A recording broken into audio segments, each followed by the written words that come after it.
Hey guys welcome back to my channel. আমি চ্যানেলে নতুন সবে আমার অল্প সাপোর্ট করবা।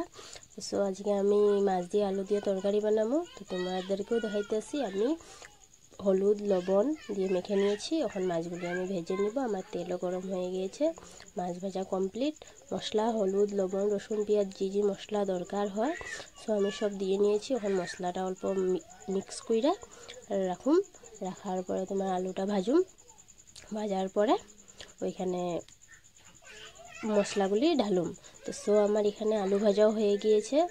আমি এখন এখানে মশলাগুলি অ্যাড করার পরে অল্প আলু মশলাগুলি দিয়ে অল্প সবজিটা অল্প কষানোর পরে এখানে ঝোল দিয়ে তোমাদেরকে দেখাবো।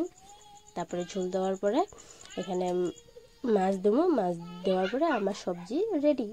তো আমি নতুন আমার অল্প কথাগুলি লেগে ধরতেছে। প্লিজ অল্প লাইক করবা, আমার মনটাও যাতে অল্প ভালো লাগে। Bye bye.